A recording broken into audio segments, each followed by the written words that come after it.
Okay, Shabbat Shalom. Can you hear me now? Are we coming in any clear? Okay, that's good. Looks like we're getting somewhere. Give me a moment. Okay, great. Right. So we'll get straight into the lecture. Good morning to you over there. It's actually over. Shabbat's already over here in the east. But I thought it'd be worth it for me to mention that results from some of the teachings from last week. I had a couple of emails from students who gave me some results, and also we are going to be talking a little bit about Parshas Vayishlach, Bereshith 32:3. Now, on this one, the interesting thing is this, that it talks about where Yaakov sent messengers from him to Esau, his brother, in the land of Seir, the country of Edom, and he commanded them, saying, Speak thus to my master Esau, thus your servant Yaakov says, I have dwelt with Laban and stayed there until now. I have oxen, donkeys, flocks, and male and female servants, and I have sent to tell my master that I may find favor in your sight. Then the messengers returned to Yaakov, saying, We came to your brother Esau, and he is also coming to meet you, and with 400 men are with him. So Yaakov was greatly afraid and distressed, and he divided the people that were with him, and the flocks and the herds and camels into two companies. Okay, so that's a bit about where Yaakov is about to meet his brother, and he humbles himself. He calls his brother a master, Adonai, and kind of submits to him. He had enmity with him since the past. He doesn't want to continue living in fear. He obviously wants reconciliation, and thus he is trying to create reconciliation. In the end, what happens? Esau does come, and Esau meets with him, as we read in the Parsha, and he greets him. He sees his brother, and he gives him a hug, and then they kind of have a reunion. And after that, Esau lets his brother go, and his brother is then back on his way. Now, we'll look at that in a second, because what we see that Esau is an enemy, and from an enemy, he is turned into a friend. So that's one story in there. There are a number of stories in this Parsha. Then the second story begins at chapter 34, in which the daughter of Leah, which is Dinah, she was born to Jacob. She goes out to to play or to visit the daughters of the land, and Shechem, the son of Hamor, who sees her, he likes her. They obviously get to know each other. It's not like he rapes her completely without unknowing, almost like an unknowing, he knows her. They probably have some kind of communication. They talk to each other. All the Torah goes on to tell you that he seized her and he forcefully laid with her. And the fact that it tells you that his soul was strongly attracted to Dinah, the daughter of Yaakov, and he loved the young woman, spoke romantically to the young woman. And it also tells you that Shechem spoke to his father. Basically, that bit tells you that this was not a typical rape where you see a woman on the street and, without any consent, you are forcing yourself upon her. This is more like what you might call today in America date rape. This is what I would probably classify this as date rape, where he's actually forcing himself upon her. Then he sends his father afterwards to her father to arrange for the marriage. Now, this is important as well in that in the East, it's very important to understand that in the East, unlike in the West, in Europe, where boy and girl meets, they decide by themselves what they're going to do. They don't have to ask parents. Next minute you know they got engaged. Next minute you hear they got married. Then you hear they got children. There's no involvement of parents in the West, because that's the Western culture. That's how the culture has operated in the West, probably for generations. And very few families, I think in the West, the only families I have seen who seek approval are the higher gentry, rich people. They don't like their daughters getting married into this, that, and the other, into what they call trash. They want their daughters to be married to rich people. They like to know who their daughters or sons are getting involved with, and that is a common thing in England even today.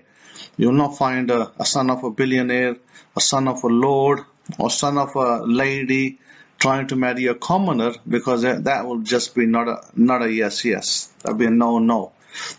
It creates a lot of problems over there, because probably due to inheritance laws, due to the fact they don't want outsiders to come into their family and take their inheritance away, and maybe family secrets as well.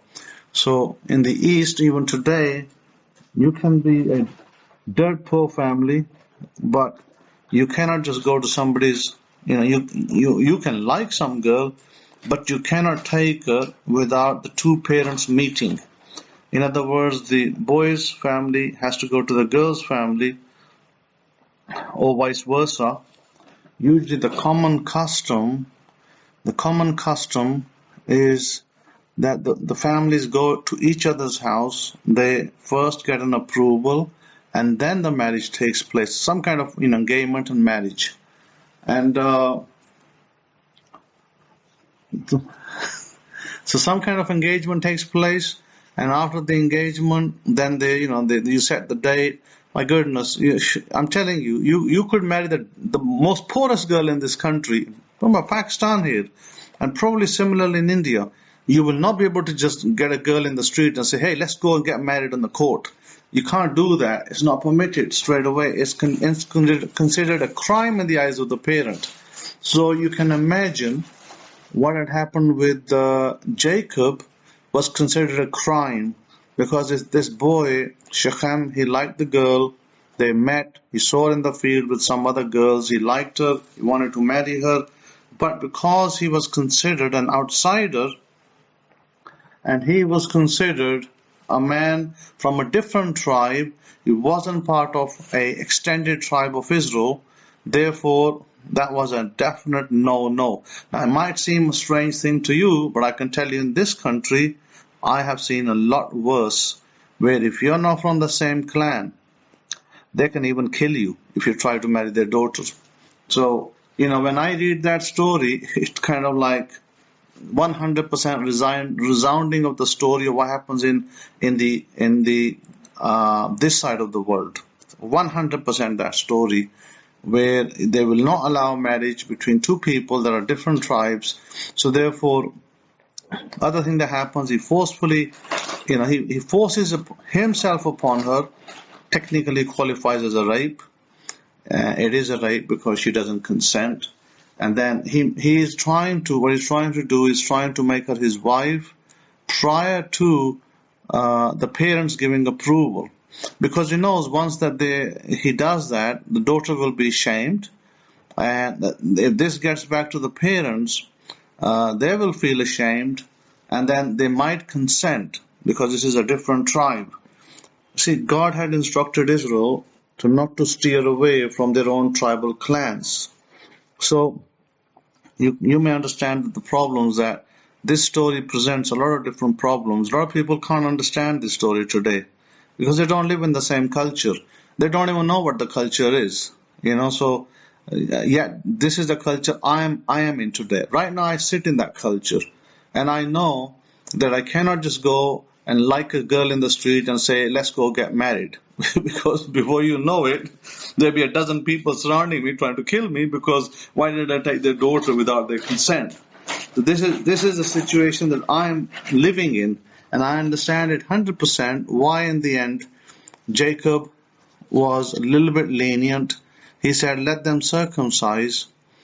And then, of course, the boys wanted revenge because they felt that their honor was destroyed. Because when something like that happens in a culture like this, the people feel their honor is destroyed and they can kill for honor. And this happens here all the time. It's nothing uncommon. And over here, police don't even get involved in such cases. The police say this is a family's business. They do what they want to do. They shoot somebody, they kill somebody, their business. We're not getting involved. Because next the police will be shot at if they try to get involved. So this is the kind of culture that we live in. Now I know in England there is a law on their statute books that says that if you force a girl into marriage, and they understand that as well, that in Asian culture, Southeast Asian culture, these things happen. And they put that as a crime, that if you force a British girl, a British girl from the East into marriage, it will be considered a crime. And if something happens to her against her consent, it will be a crime. It is in their statute books, by the way. And it was only put there recently. But of course, the British have forgotten that these stories exist in the very Bibles they read.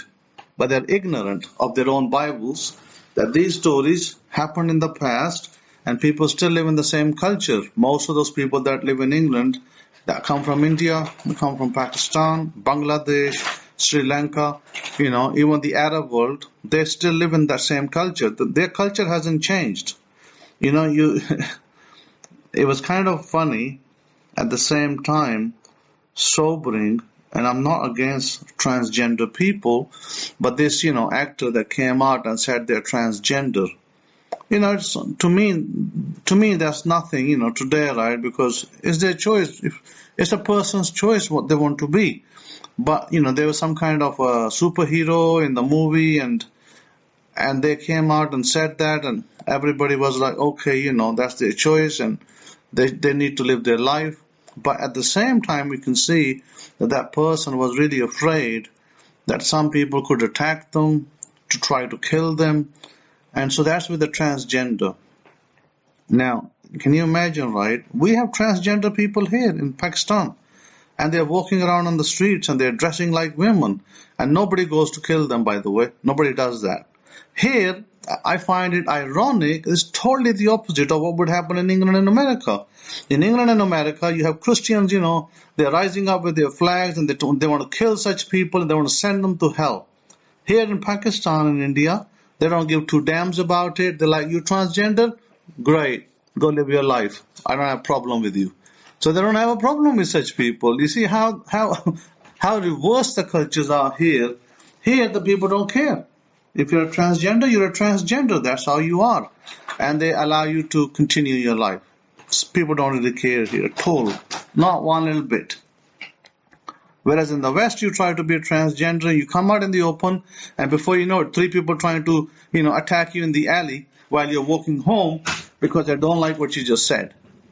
That's the difference of the two cultures, which I find amazing because it just is amazing, because in the West, it's supposed to be much more open in such an environment, but it's not. It's not so open. So anyhow, that's kind of the basic gist of the story. And a lot of people who don't understand why Jacob's children will go to such lengths to beat this man, to try and destroy his family, is because it's considered an honor thing. And it's also considered a watering down of your tribal lineage. Because if you introduce somebody from outside your tribe, especially male, then it's considered to water down because he's considered a Gentile. He has to be converted. He has to accept Torah, and on it goes. There's a lot of processes. And before those processes are proven, they will not accept such people. And today, that it's all to do with bloodlines. Today, in Israel, if you try to go to Israel, say you're Jewish, they'll say, no, you're not Jewish unless you prove that your mother is Jewish. Which obviously is totally against the Torah. It's not what Torah says, but that's what Israel's law has been adopted to believe. So that's that bit of the story.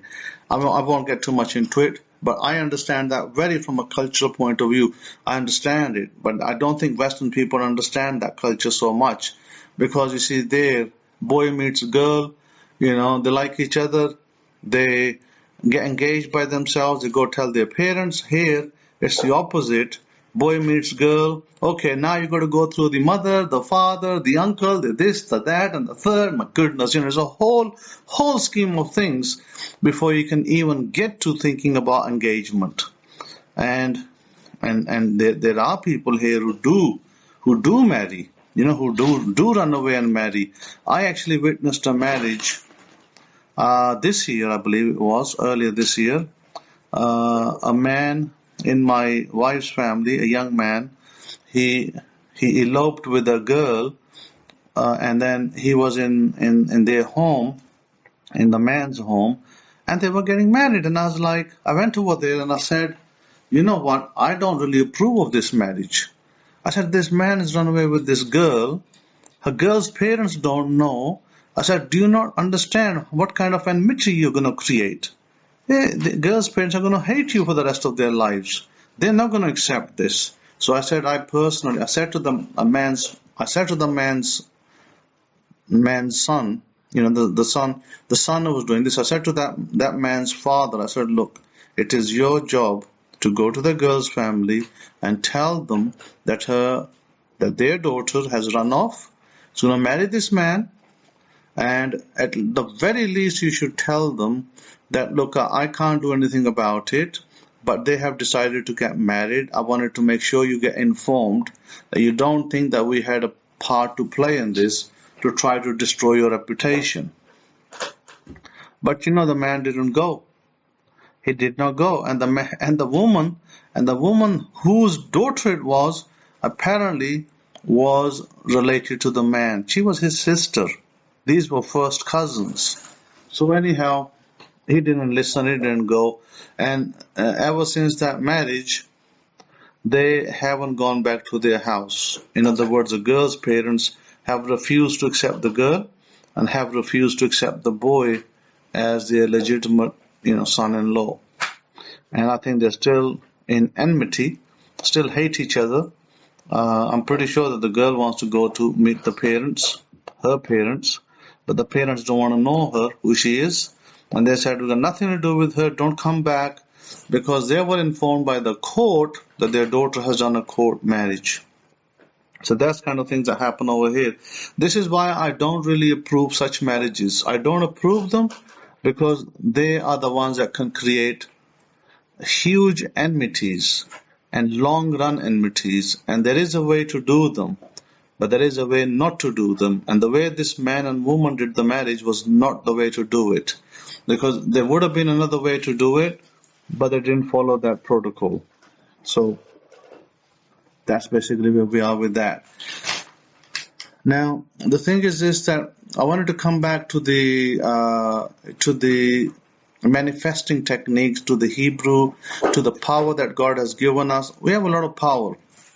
And you got to understand that the story here in Jacob's case, it mentions such power because it starts with that Jacob came, and it says that when Jacob came, it speaks about Jacob's household. It then starts to talk about, what Jacob had. And it starts to say that Jacob had a lot of cattle. He had a lot of these animals. So what the Bible immediately starts with in this story is that Jacob has an enemy. That is his own brother. And he lives in the land of Seir. And it says that Jacob had donkeys, flocks, male and female servants, etc., etc. So why does Torah want to tell us this? Because the Torah wants to tell us this, that Jacob went to this land completely empty-handed, and he came back with 2 hands full and servants alongside to manage his animals. What is the Torah trying to tell us? The Torah is trying to point out that, look, this man, he trusted God, he went to a foreign land, and with that trust, he went with empty hands, and he came back with both hands full. Now, he also created enemies, of course. But the Torah tells you that how to deal with your enemy. Within this story, the Torah tells you how to deal with your enemy. And as you can see, Jacob could have easily fought with his brother and maybe knocked him a few times, left, right, center, and then left him, crying in the desert. But the Torah tells you that he didn't choose to do that, that he chose to switch it around and make his enemy and friend, and that's what it ended up doing. He made his enemy and friend. The enemy became friend. So that's a very, very interesting line that you need to understand, that you can make your enemies your friend, that they're no longer your enemies. By the way, I've done that, so I can relate to this story very well, very well. In the East, it happened to me. So now the Torah gives you certain principles. It doesn't tell you exactly how he did it, but it does give you some hints along the way, and it tells you that you can do that. It tells you that. Then it goes on to count. It starts to count the blessings. It says 200 female goats and 20 male goats, 200 ewes and 20 rams, 30 male camels with their colts, 40 cows and 10 bulls, 20 female donkeys and 10 fowls. Because it starts from verse 12 in Genesis chapters 32, and it says, "For you said, I will surely treat you well and make your descendants as the sand of the sea, which cannot be numbered for multitude." So he lodged there the same night and took what came to his hand as a present for Esau his brother. Now look at this. This is a present, by the way. 200 female goats for a present, 20 male goats, 200 ewes and 20 rams, 30 male cows. Now you imagine, he is giving his brother all these things as a present. So what God is showing you from this, God is showing you that by parting some of your wealth to your loved one, in this case his brother, that he was trying to make peace. And God sent his angels in this particular discourse, and God allowed him to make peace, which I thought was fantastic, because this could have been a war situation, but it didn't happen that way. And then it talks about in verse 32, then Yaakov was left alone, and a man wrestled with him until the breaking of the day. This was an angel wrestling with him. And this was the, by the way, this angel is called Yeshua. A lot of people call him Metatron. His name was Yeshua. Yeshua is an angel as well that was fighting on behalf of Jacob. And I have mentioned this before, that there is an ancient story about this angel that is known by the name of Yeshua. And the Jews, modern day Jews, they hate this story. They don't want to talk about him because they think that the Christians will use this against them. And it talks about this angel touching his hip, touching his socket coming out of line as he's wrestling with him. And then at the daybreak, he said to him, "What is your name?" And he says, "Yaakov." And he said, You shall no longer be called Yaakov. Your name henceforth will be called Yisrael, as a prince with power from Elohim, and you shall overcome all men. Very, very interesting, because it tells you that Jacob is now blessed through God, through this angel. I mean, you may want to call him Metatron, Yeshua, or whatever other name you wish to. And this angel blesses him. So, this whole story smacks about manifesting power. The power that God has given each and every one of you, that you can do the same thing. Each and every one of you can do exactly the same thing. Now, I'm not at liberty to tell you who I became friends with over here, but that's a long story. Maybe one day I will tell you about that. But that actually happened with me over here as well. So, having said that, the very same person that was my enemy became my friend and is now helping people that are out there trying to save their lives. But again, that's, like I said, I can't illustrate the story full because it's a personal story. It's a story in which certain people's lives are still at jeopardy. And when they are free, maybe someday we'll talk about it. So, now coming back to a testimony that I gave you the technique last week of the power of Gimel. See, a lot of people don't understand the power of Gimel.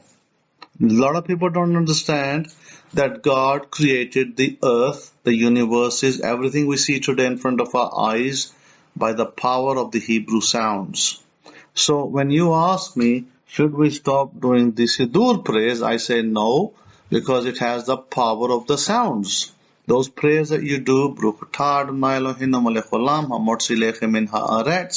those prayers, when you bless your food, are power of Hebrew sounds. You're blessing your food, you're multiplying it. This is why you don't stop doing it. What's the point if I tell you, I spent 3 years writing that Siddur, 3-4 years I spent writing it, and I say, let's just discard it and get rid of it. It's of no use, and that would be absolutely false. It is of 100% use. You need to do it, you need to use it. It is still part of your lives. So I had a testimony last week. I will hold the name. I will just tell you the testimony.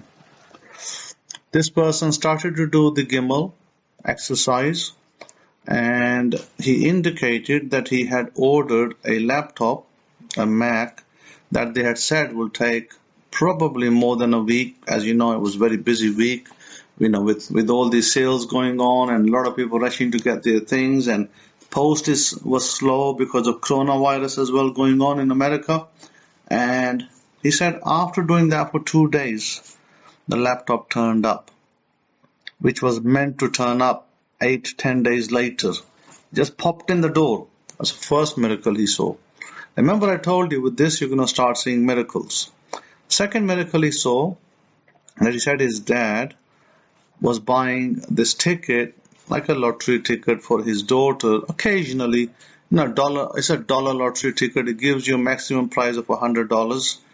And he said that on 2 occasions, his sister won $100 prize on those 2 tickets, and then several other prizes, $3, $4 prizes, that she had never before got the $100 prize before. It's the first time it happened.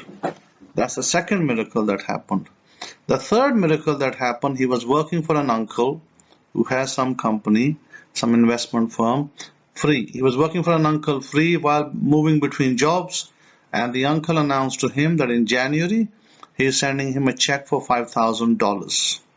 So, Baruch Hashem, that he was able to manifest this through just the Gimel exercise. Now, I did also illustrate to you that you should be doing the Mem exercises, the next one after the Gimel. So I'm going to give you 3 more, or at least 2 more. The other 2 I wish to announce to you this week is, number 1, I wish you to use the Alif as an exercise, which I think I did give it to you before. You do the Alif by itself 108 times, and then you are going to do the Tav exercise by itself. Alif is 1, Tav times 108 is another. Then a combination of the 2 will be Alif Tav 108 times. So that's 3. So you're going to have 108 times Gimel, 108 times Mem, 108 times Alif, 108 times Tav, and then the 2 together, Alif and Tav, 108 times. The focus on the first 4 will be your third eye. That's where you bring your aura or your focus before you do the first 4. The last one, Alif Tav, the focus will be your womb chakra, the secret womb chakra that is between the navel, behind the navel. That's the area you will focus on to do this.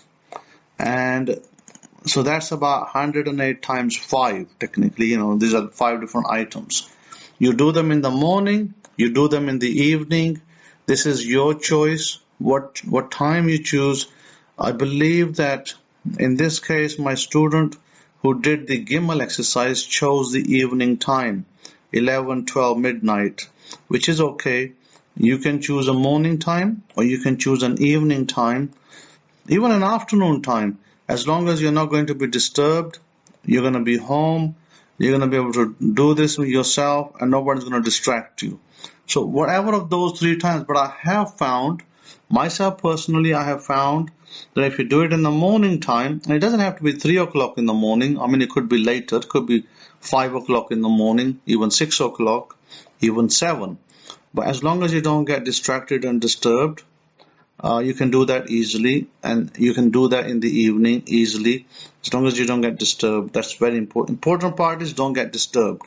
Don't, somebody knocking on your door and saying the tea is ready, come and have your breakfast kind of thing. As long as that's the case, you're okay to do that. So that's the very important exercise that you should do. The other thing I wanted to point out to you as a testimony is that I had been, I've been writing this, and I only started this recently, not too long ago, and I had put down that I am a Honda Civic. That was my exact affirmation. I am a Honda Civic, and I didn't have a Honda Civic, by the way, at the time.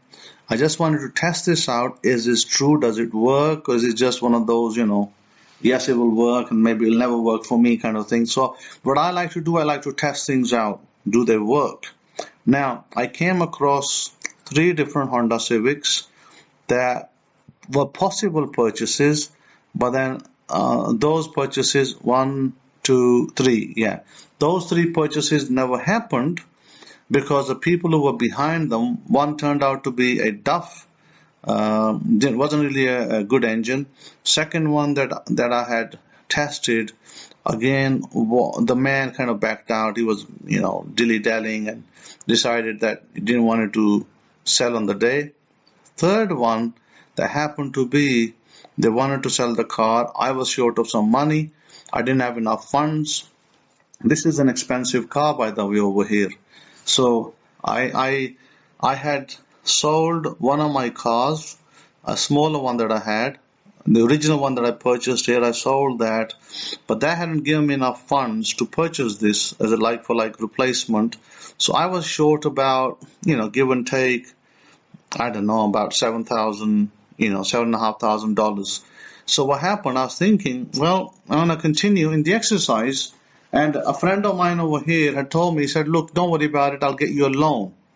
I'll get you a loan and you can get the car you can get the remainder of the money on a loan and you can purchase your car. I said, okay, that's fine. We'll do something then. I said, we'll do something because I wanted to make the car, because more than me who wanted to make the car, it was my wife who wanted to make the car. She was the one who was on my back that I want to have a Honda Civic. And I was like, okay, we will see if we can make it. We will try our best. And so I continued with my exercise. And then what happened, I got a letter from my tax man, from my previous company where I'd worked. Just as I arrived in Pakistan, I got a letter from them saying, look, we owed you some money from tax, and here is $8,000 that we are owed you. And as soon as I got the $8,000, boom, I got the money for the car, but I was short. And I said, Baruch Hashem Yahweh, I bought the car, and the car is now standing in my garage, a Honda Civic. Okay, so means that my affirmation, I am a Honda Civic, worked to the T. I didn't give up.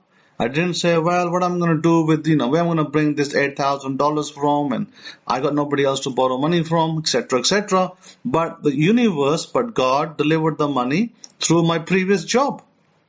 So I said to my wife, well, we spoke about the car, we wrote about the car, and here is the car. And today I was driving that car. So we got the car. Baruch Hashem Yahweh. And the affirmation worked 100%. Even when I did not have the full amount of the money was supplied out of the blue. I wasn't expecting the taxman to say, we owe you this much money. And yet they did. They sent the money to my bank, and I used it against the car. And now I have no debt on the car. It's completely paid for, 100%. So I was like very happy. Okay, that's great. Because, that kind of car over here, In this country, that car is a symbol of wealth, by the way. Not every Tom, Dick, and Harry is driving a Honda Civic over here. These are expensive cars, and not everyone can afford to drive them.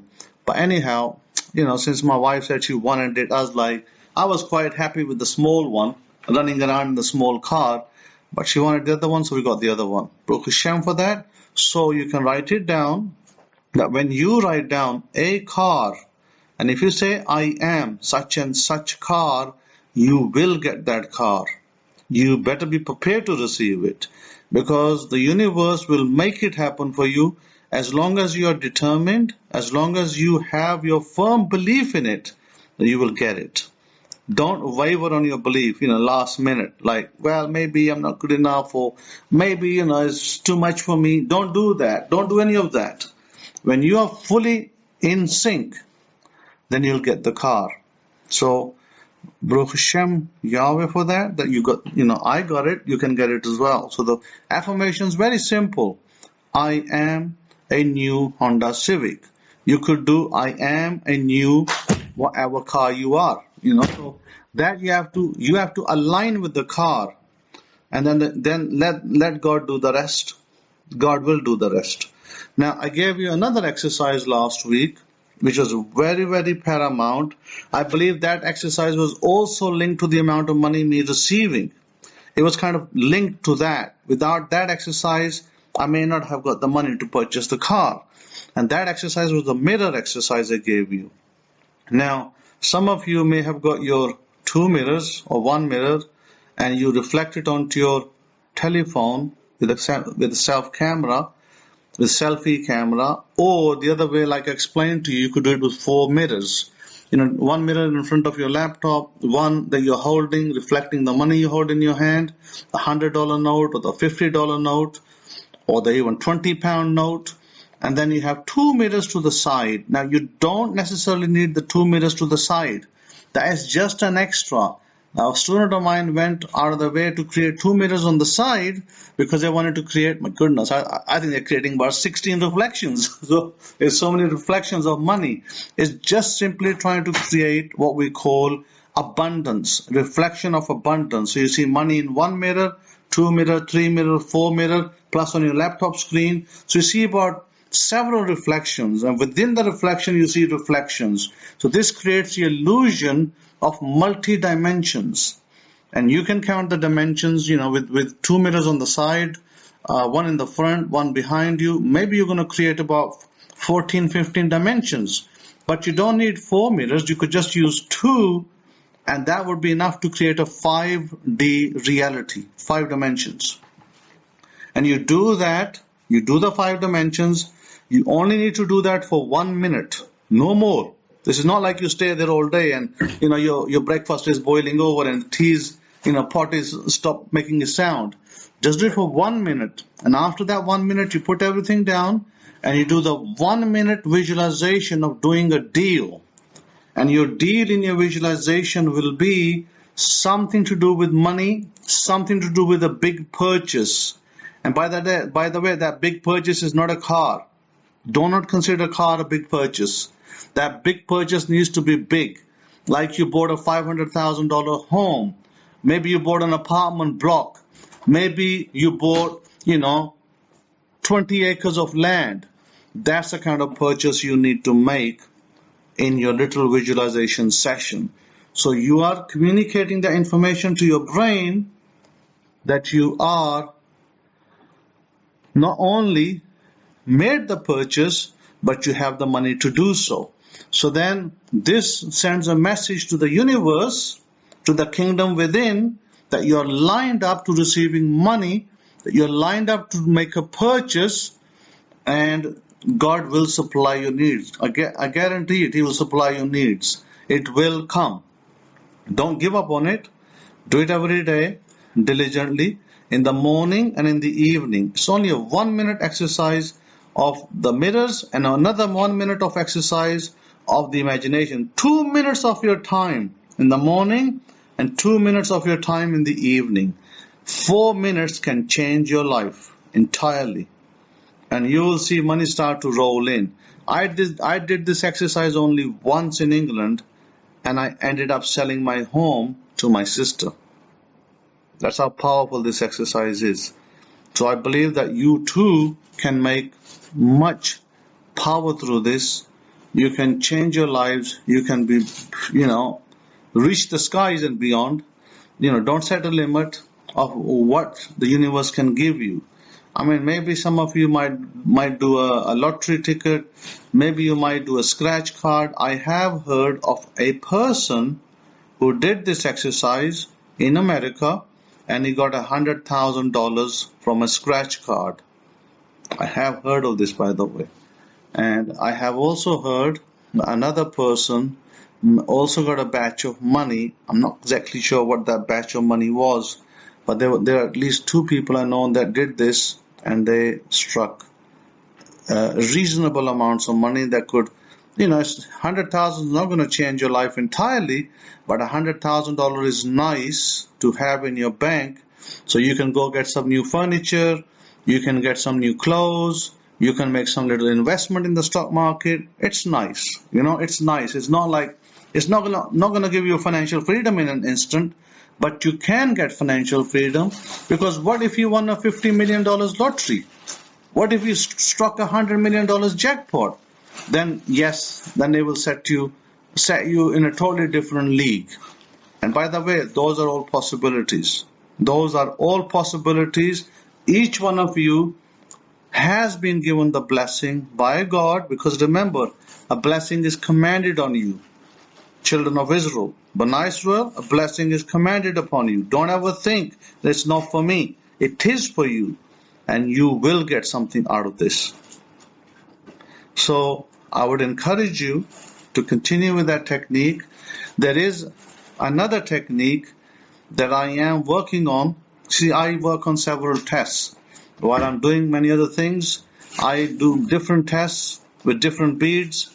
I did say to you that if you like to do this exercise with the Gimel exercise, Aleph, that you need to get the 108 red beads made of sandalwood. We called it by a different name over here, but you can get them. They're very light, beautiful beads, and you can do that. Now, there are other things that I will teach you. There's other things that I will teach you. You may have to prompt me and ask me, because there are instances where there are people who are jealous of you. You get a car, you get a house, you get money in your bank. There will be people around you, your own very family, might be a brother, might be a sister, might be a cousin, might be an uncle, might be an auntie. They might be jealous of you.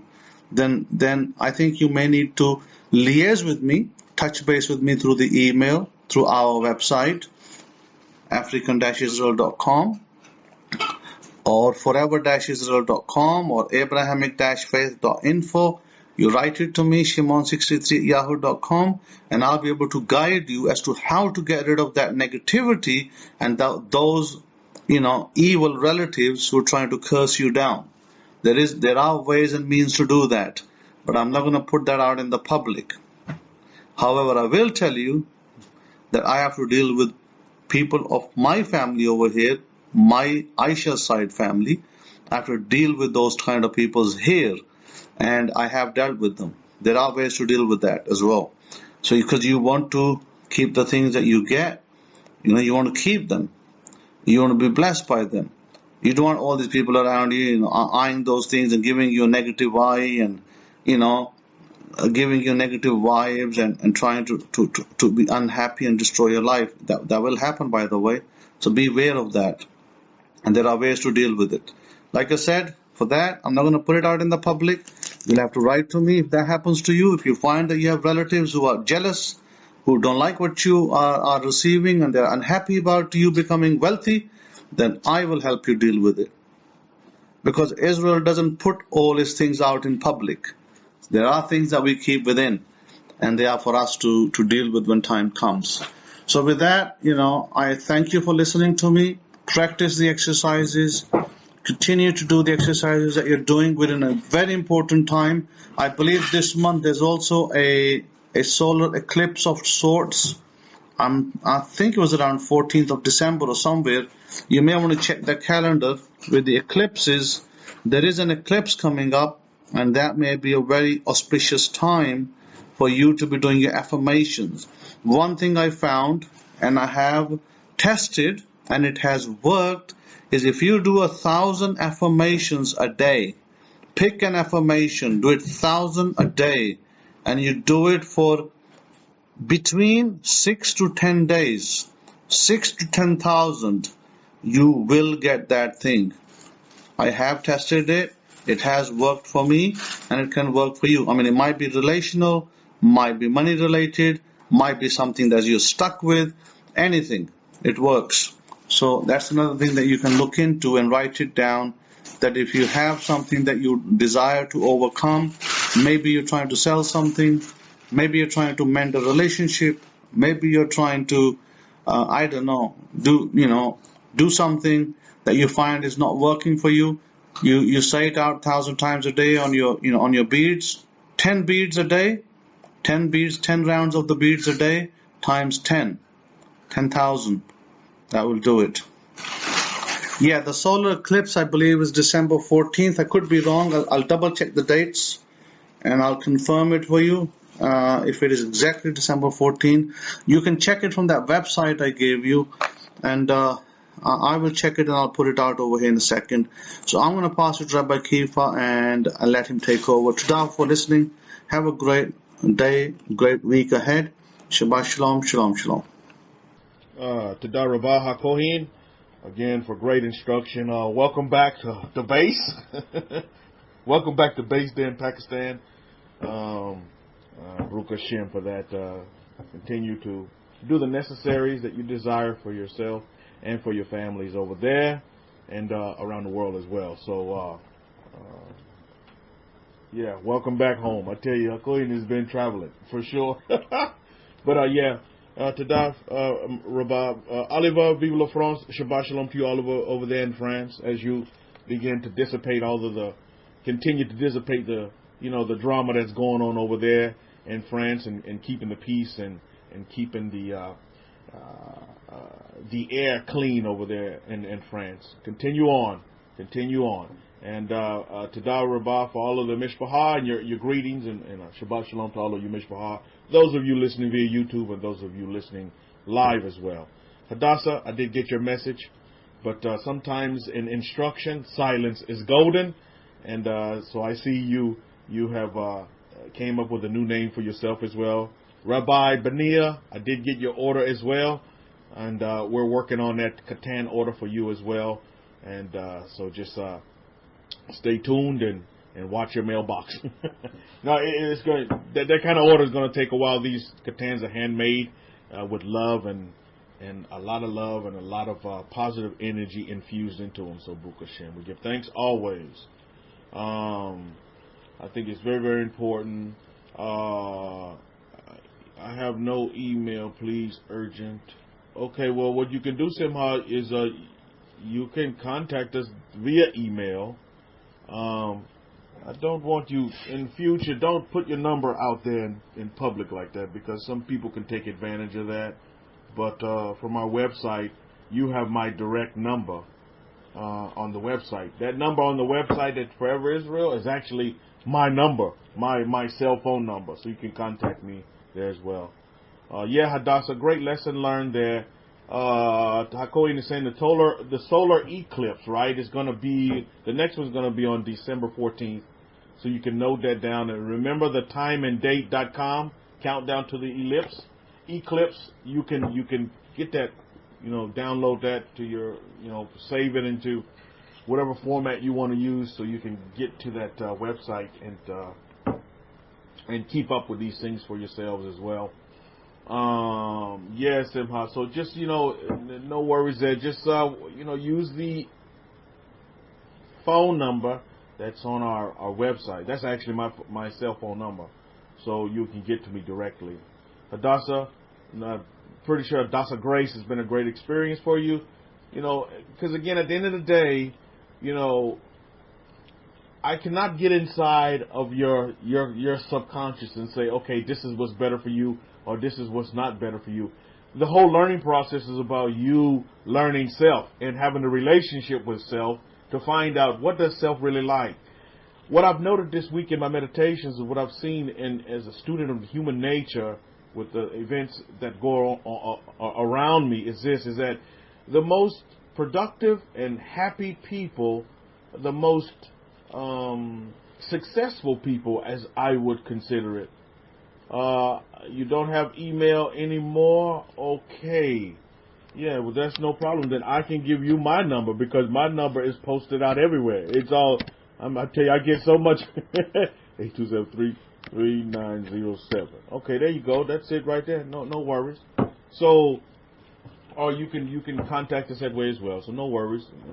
We'll get your email back up and running. Right? Or you can, just like Chadasha did, you can come up with a new email for yourself, establish a new email with all these different services that are available out to you. But back to what I was talking about, the most successful people, what you may consider success, and you may want to study this as well, in the environment that you're in, and the at whatever level you're at, and whatever you are with meeting your desires and your dreams, is that your mentors, when you look at them, the most successful people that you consider success, however you see success, the most happy people, the people that are really going through this life and they're really enjoying it, are those people that are doing exactly what they want to do. Think about that for a minute. I've noticed that in my environment. These are people that are doing exactly what makes them happy. They're not forced to do something they don't want to do, or made to do something because they've been told to do it. They're actually doing what really makes them happy and gives them joy, and thus they are successful. You understand what I'm saying? So I would consider that going forward. Don't stress yourself into doing things that you're fearful of, that you're afraid of, that give you anxiety. Why would you do these things in the first place? I have contemporaries that are in the medical field, yet they hate medicine.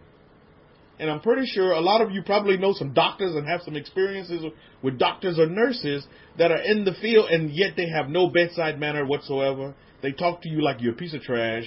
They have all of this book knowledge, but again, there is no compassion. You don't feel the love. They're just robots, and they're just parroting out what they've been taught over the many, many years of formal education. How many of you know what I'm talking about? And you'll run into these individuals, and you need to be able to recognize, Oliver says, yeah, they took a one on that one. But it's not only in the medical field, you see it in every area. People maybe they're working at Walmart.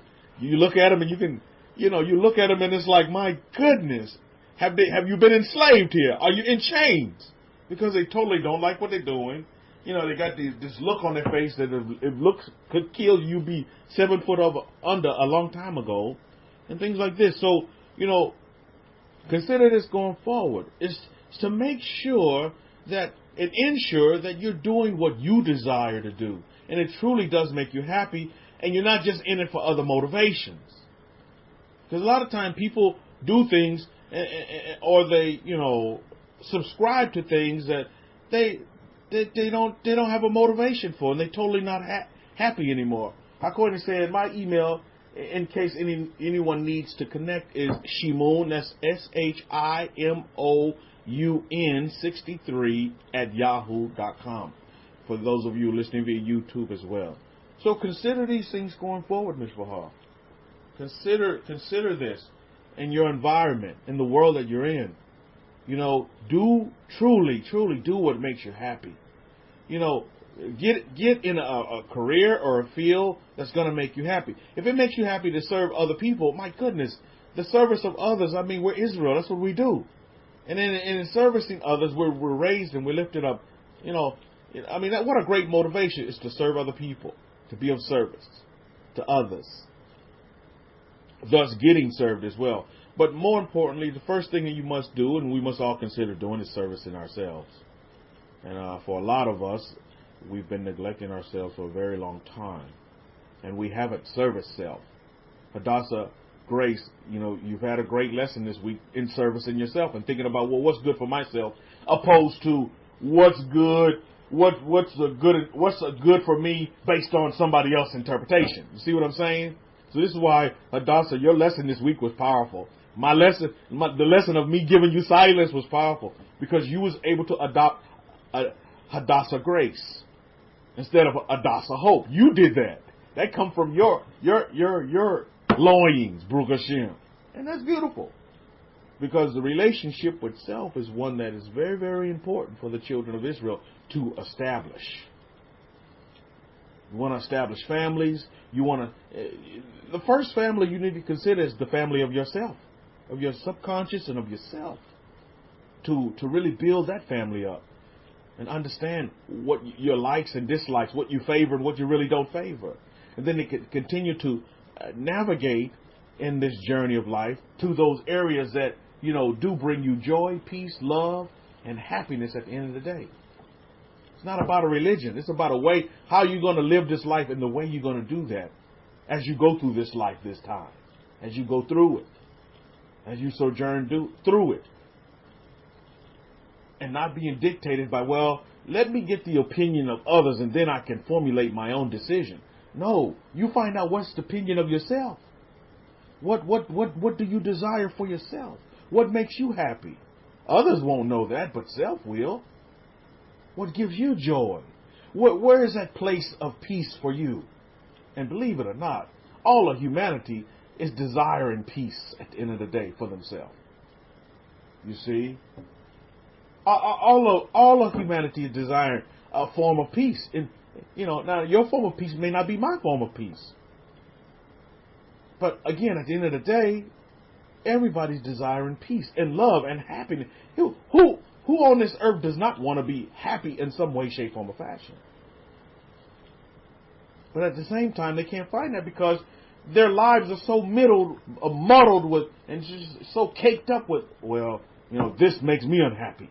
This person did this to me, and it just depresses me, and blah blah blah, and blah blah blah blah blah. That they don't have the time.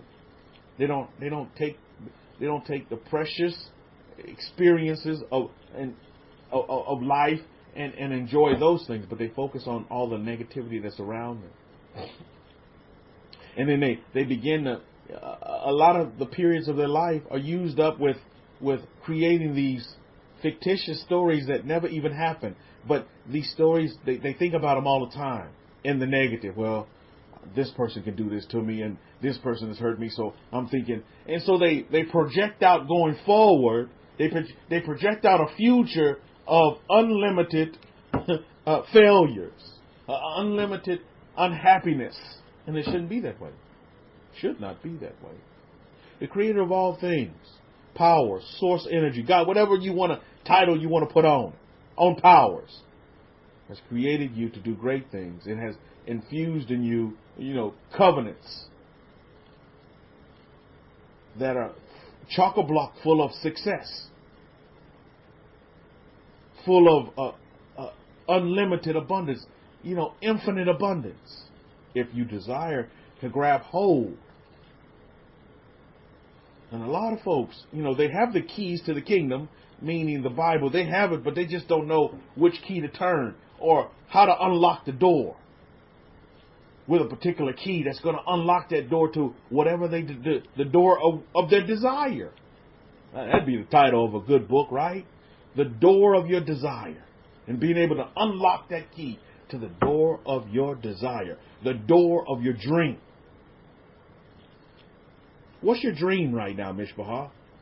If I was to tell you to write down your dream right now, what would you write down? What is your dream like right now at this very instant? What is your dream? Or some of you, I would say it this way. What are your dreams? Because you have more than one. What are your desires? Because you have more than one. Baruch Hashem. These are the things that we need to consider going forward. And focus on going forward. And put all our energy into going forward. It's being dreamer of dreams. And not focusing on the negativity that's around you. And not focusing on everybody that's, trying to put you down or keep you down. Like Kohen was saying in his lecture, you're going to find your enemies, you're going to find, just like we see in this lecture, in this part, you're going to find that your enemies are going to be closer to you than you think. Your enemies, and for the most part, one of the greatest lessons from this parsha is that your enemies are your family. Your enemies are going to be closer to you than your family. And in some instances, your enemies are going to be your families. As Kohen is pointed out to you vividly in his lecture, that, he has, family from the in-laws. My goodness. Some of them are drinking the haterade, to where they hate seeing somebody successful. How many of you have family members, friends, and loved ones that are like that? They hated that you success. They're jealous and they're envious of where you are. It could be a personal possession, a material possession. It could even be, your emotional state. Some folks don't like you because you're happy. Some folks don't like you because you're optimistic. You know what I mean? So it just, for the most part, it's not just based on, material things, but it can be. And I submit to you, in the majority of the situations, it is based on material things. Because people when you study human nature, people look at the haves and then the have-nots. And you see, and those that consider themselves in the class of the have-nots, instead of putting all the energy on having and an imagination of having, their energy is on, either pity party, why does this person have it and I don't? And so I'm envious and jealous of that person because they do have it. Matter of fact, I'm downright angry that, they have it and I don't. What does this person have that I don't have? Excuse me while Pharaoh exits stage left. All right, Pharaoh, in all his glory. So these are things that we must take into consideration in our study of human nature. And this side of the pond, everybody and their mama is full of, goodwill towards all men and peace on earth during this time of their celebrations. And that's a good thing. That's a good thing. I really see that as a good thing. I'm not going to knock them because they don't follow the laws of the Torah. They haven't embraced the Torah. So they're only doing what they know how to do. They're only doing what they've been taught to do. And my desire is that they're doing what's making them happy. Putting a Christmas tree up makes you happy. Put up your Christmas tree and be happy. Putting up a Christmas tree gives you peace, and giving out gifts gives you peace. Then be the best gift giver in the world to the four corners of this earth. These are things that we need to consider going forward. And when we look at our parsha, and it's all about relationships, and not distant relationships, but we're talking about familiar family relationships, to where one brother hates another brother, one sister hates another sister, one brother wants to kill another brother. My goodness.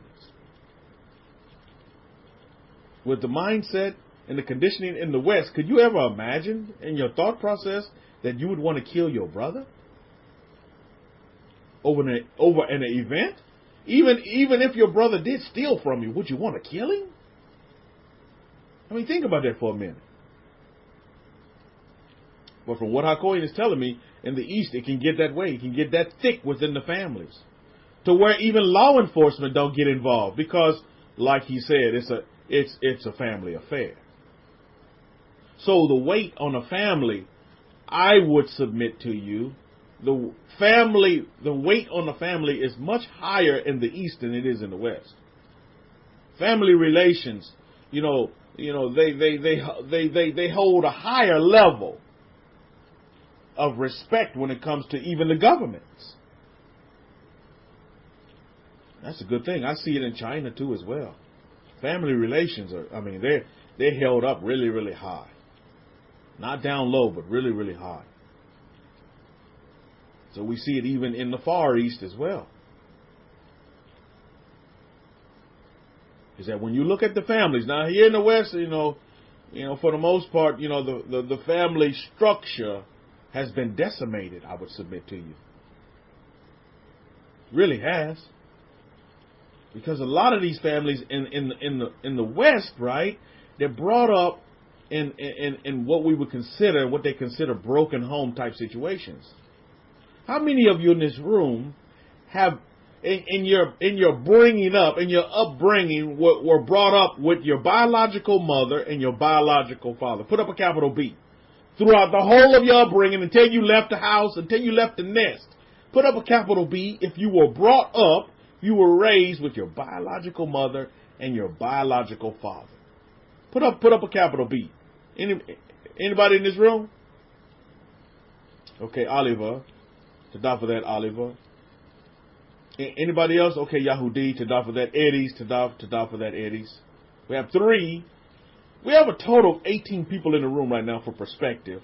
And we had 3 people so far that have ascribed to what I just talked about, the statement that was just made. So do you see what I mean? When we talk about broken homes, and when we talk about, shattered families. Tada for that, Ursula. Ursula, put up, that's 4 there. So we don't just see B's coming down the line, B. Because, let's just put the facts out there. These are the facts. You know what I'm saying? People are brought up in broken home situations. Children are being brought up that way. And sometimes it can be beneficial, because sometimes they go from a wreck of a home to, a wreck of a relationship, a wreck of family dynamics, to an environment to where, even if it's 1 parent, 2 parents, step parent, whatever, however you want to call it, the environment is more conducive for growth and development. Because at the end of the day, our children need to develop, right? We need to develop our children. Our books tell us to train them up in the way that they should go. Baruch Hashem. Train them up in the way. And then when they're old, they won't depart. So it's that train up that's very important. And so when children are not trained up properly, then they turn into adults that, are not fully equipped to be considered adults. Are not fully equipped to take on the responsibility of adulthood. And you see that, left, right, front, and center here in North America. I see that a lot. I don't know about you, Hakoyin, in Pakistan, but here in North America, we have children raising children. We have children having children and children raising children. And that's not a good environment for development, personal development. We see that a lot. We have teenager children getting pregnant, not one time, but multiple times. Having, 4 or 5 children, and they're still in their teenage years. And you're like, wow, how does that happen? So then you have children raising children. So what kind of environment does that make? So these are the type of things that we need to look at going forward. As we understand, and as we continue to embrace and continue to understand and embrace the primordial ways of our forefathers and foremothers. It's very, very important that we take these things in consideration as students of human nature. A lot of people around us are not going to understand this. And it's not for them to understand. And like Hakoyin said, you should not be going out there. It's not your mandate to go out there and tell everybody about the sounds of the Hebrew. And about the sounds of the Hebrew letter, and the characters that they make, and what they do, and how you meditate, and telling people to stop praying and stop meditating. That's not your remit. That's for you to know. Some of these things need to be kept in secret. You see, I've always said this, and Hakoyin has said this as well. When you embrace the Torah, it's very important that you also become a guardian of the Torah. How many of you know what I'm talking about when I say a guardian of the Torah? You must guard this Torah. It's your responsibility to guard. Don't throw the Torah out there like it's just like, some magazine that you pull off the bookshelf. You must be a guardian of this Torah. You must guard it.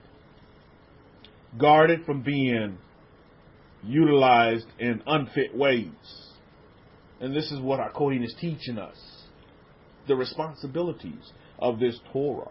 The responsibilities that we have to guard this Torah and be guardians of this Torah. And to uphold and uplift the Torah. And to be respectful of the way of Abraham, because that's our way. So these are the things that we're learning, and what we learn here in this parasha and the story that we hear with Jacob and his brother here, Esau, is a very important story. Because when you go through this life is based upon relationships. Good or bad, life is based upon relationships. And Hakohen was explaining in his lecture, and I don't have to go back and read you the story, because all of you know the story of Jacob and Esau. You know what happened. But let's begin to peel away at the layers and dig a little deeper into the story.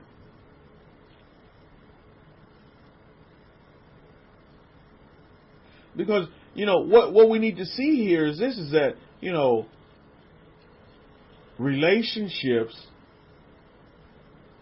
there's an approach that you need to have to a relationship. Let's put it this way.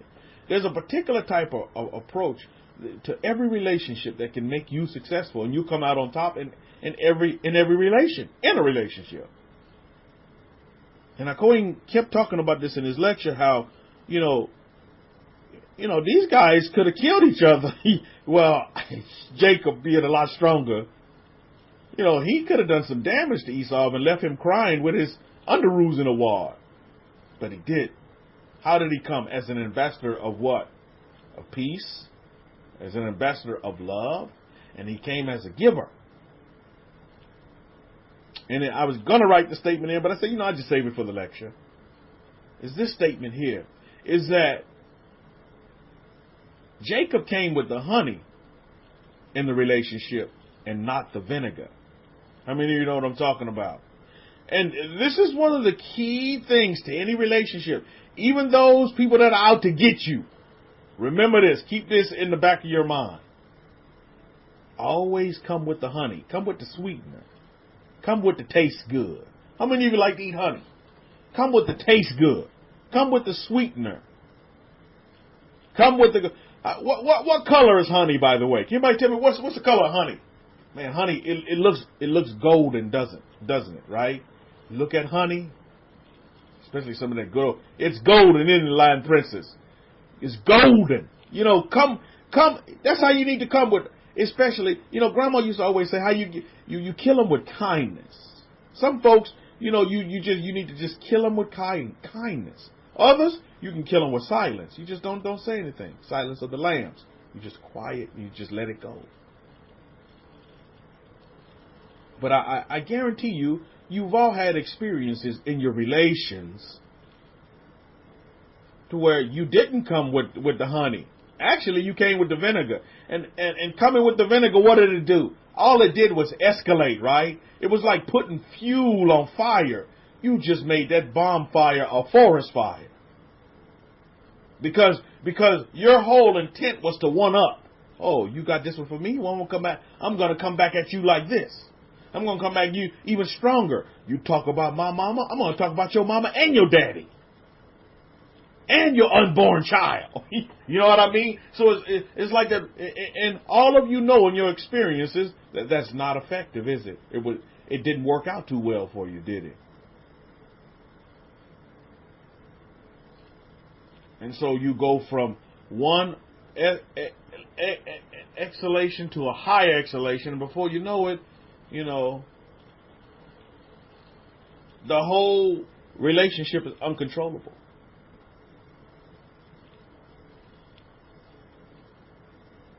These are the things that you need to consider.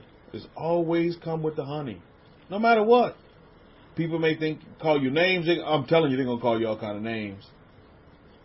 And don't take this kindness of the Hebrews for a weakness. Don't take the kindness of Israel for weakness. It truly isn't a weakness. But what you will understand in being around Hakohen is that we don't fight our battles. The powers of Israel fights our battles for us. Vengeance is his. It's not for me. I don't have to go out here and get restitution on vengeance from all of these folks that have wronged me throughout my livelihood experience. Don't need to do that. I had conversations this week, and one of the key things was this, is that, karma was brought up a lot. They may not have said karma, but they said, it's going to come back to you. Heard that many times before. How people are treated, that same treatment will come back to them. Do unto others as you would have them do unto you. I've heard this several times this week in my 6 days past of labor. Quite interesting. How people have this perspective. And it's a great perspective to have. Instead of trying to, assume the role of judge and jury. And that's not our responsibility, Mishpahah.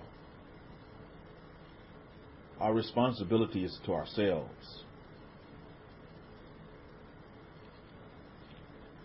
And you can tell, you'll know the individuals who are responsible to themselves. How? It's because you'll know at what level of responsibility people have of themselves. Because all you have to do, you begin to just dissect them. You begin to just look, not outside of themselves, but begin to look within. Start with their family. Look at the family dynamics. Look at the wife, the husband, the children. How they all getting along. This is how you'll be able to tell if an individual has truly mastered the responsibility of self and continuing to master. Because we all are at that point right now in our lives where we're mastering the responsibility of ourselves. Like Akoya said in his lecture, to be able to realize how powerful we really are. We were just scratching the surface on that. How powerful we really are as the descendants of Abraham, and more importantly, as the children of Yisrael. Baruch Hashem. Consider that going forward. And then we don't have to go run around chasing miracles, because miracles follow us. You see. Rab,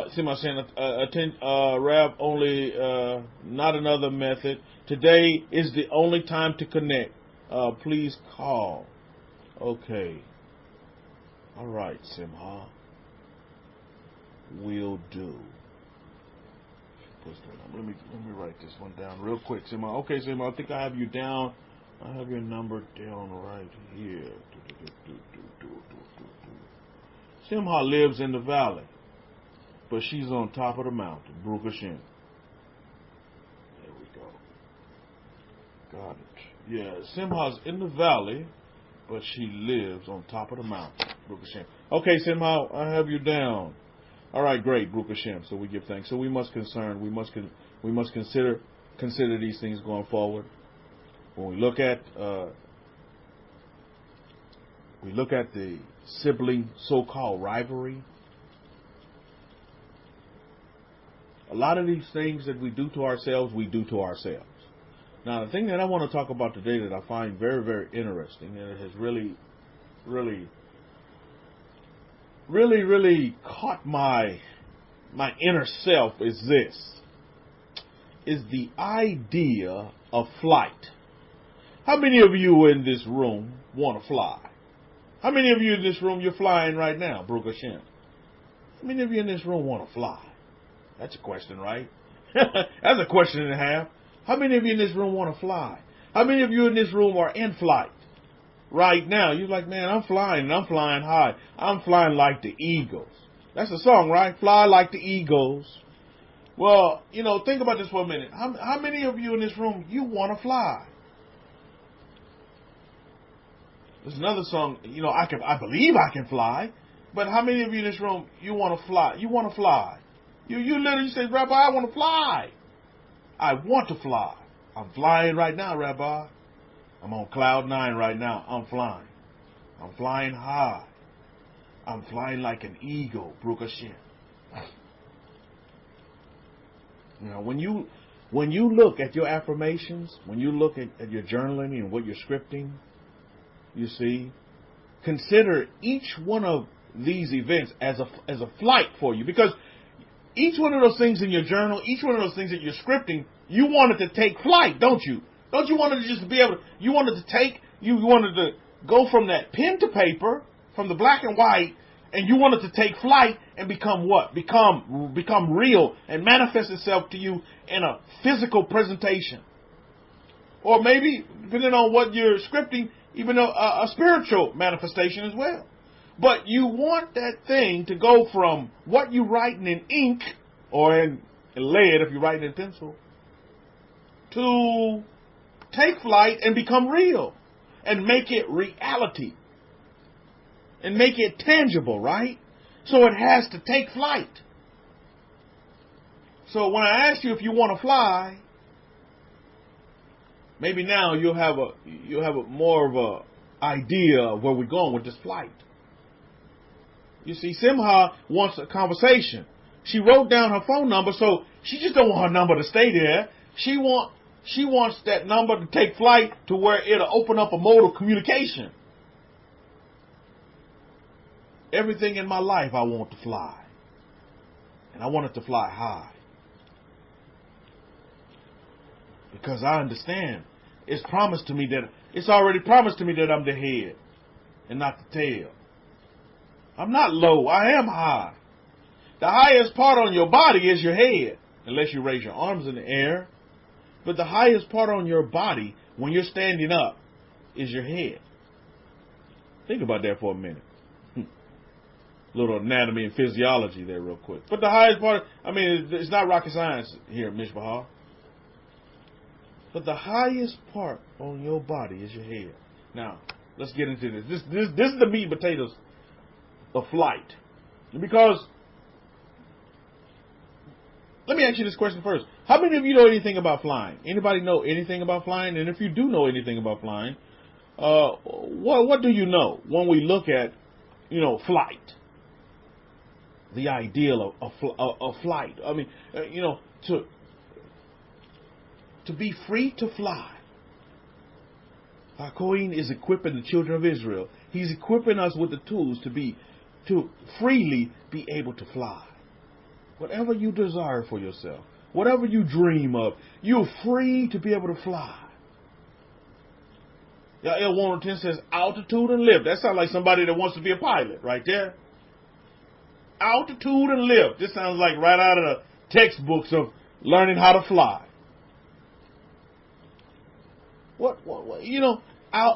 Altitude and lift.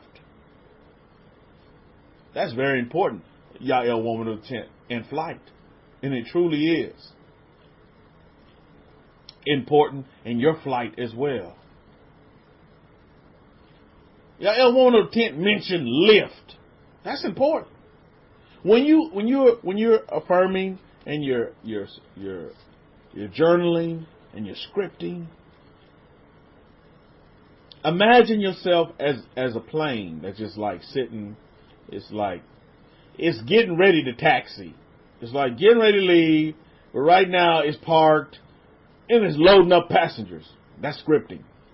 You're scripting, and you're scripting, and you're scripting, and then you've been given the command. Okay, now you can begin to taxi and prepare for liftoff. Yael 110 talked about lift. Now, there's some key components that come into the lift factor. And I listened to this guy, man. This guy, he's like a decorated soldier. He was a fighter pilot. He flew F-16s. And he decorated and I was listening to him and listening to his testimony. He's talking about his testimony. He's got a believer. He's a believer. He has a belief in God, and you're talking about how he associates that with, flying the F-16 and the great things that gives him joy in life as he's retired, and he's going into the next phase of his life. And what he's doing is he's giving back, and he's giving back through programs via philanthropy by raising monies to help those soldiers who have died in the line of duty, to help take care of their families by getting them, scholarships to go to college and stuff like that, which is really, really cool.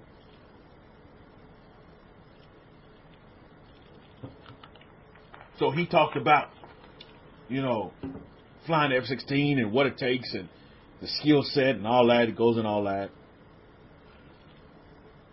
But he said this, and I thought it was very, very important. He talked about this. He said, and I find this very ironic because he would land his F-16, he would land it on one of those aircraft carriers. He wasn't landing it on land somewhere. He was landing it on an aircraft carrier. And he would say this as Yael 110 talked about lift. He said this. He said this, and I find it very, very interesting. How many of you have heard the phrase, against the wind? How many of you have heard that phrase before? How many of you ever heard the phrase, against the wind? Actually, there's a song about it as well. Against the wind. Against the wind. Against the wind. I'm going to say it another way. I'm going to say, for our flight, we got to go not against the wind, but we got to go into the wind for us to get that lift. Yael, woman of the tent. How many of you with me? When you want that plane to take off, and you want it to take flight, and you want to get lift, you got to go into the wind for it to be able to lift.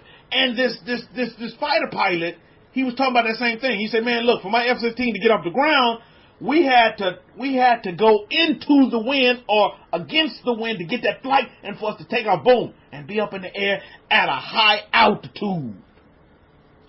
He said then the engine would take over, boom, and then it would propel us into that higher altitude. I was like, wow.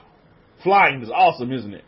But he said something that was pivotal. He said, you gotta, if you want to get flight, if you want to take off, you gotta go against the wind. Not with the wind. You gotta go against the wind. You gotta fly into the wind. Baruch Hashem. What does the wind symbolize, Mishpahah? What does that wind symbolize?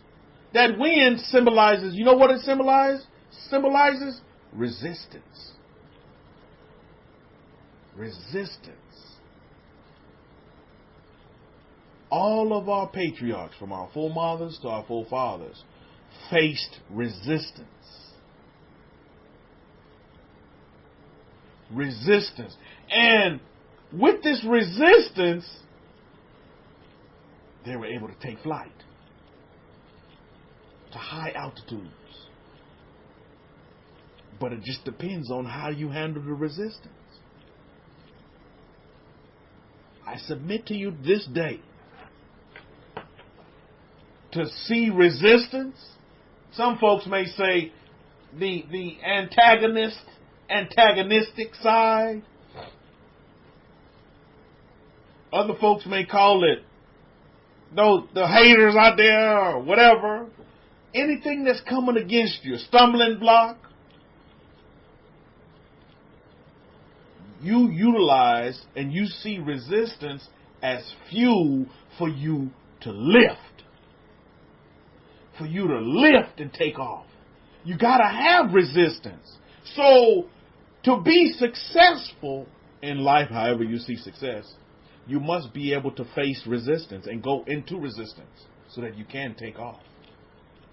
So, am I surprised to hear Akoin say, well, there's people around me that are really not happy with what I'm doing and really are hating on the success that I'm having. Oh yeah, that's only fuel that's going to help HaKohen go to higher altitudes. It's going to give him higher lift. Same way with all of you family members and myself included. Is that as we continue to script, as we continue to, do our scripting, do our visualization, as we continue to do our affirming, you may, and from what I've seen in my life, resistance is key to success. How many of you would disagree with that statement? There has to be resistance for you to succeed, for you to take flight and be able to fly off. Did you not see this with Jacob? Esau was Jacob's resistance. But how did Jacob handle resistance? Look at it now. He took that resistance and he used it to help him take flight. Not to crash and burn, but to begin to fly high and to soar high. I want you, family members, this day you listening via YouTube, to see resistance in a different light. You see, a lot of folks look at resistance and then they're shut down. Oh, they'll come with all kind of excuses. Oh, the wind is too strong. I can't fight the wind. Oh, man, I'm not strong enough. I can't do it. Everybody's against me, telling me I can't do it. Oh, man, that's just fuel for you to lift and take off. If truly you want to fly. If you want that scripting, if you want that affirming to take flight, be prepared and welcome resistance. How many of you with me? Put up a capital R. You say, man, I know what you're talking about, Rabbi Kefa, when you talk about that resistance. Because listen, the plane can never take off if you're going with the wind. Think about it for a minute. You'll never be able to take flight. So anticipate, see resistance for what it's really going to be. To not for your responses, by the way. You got to be able to see the resistance and say, okay, I welcome the resistance because I know that resistance is going to help me fly. It's going to help me get up in flight. So that then I can begin to take it, put on my afterburners, and then I can go and I can get up in the higher altitudes. We're children of Israel.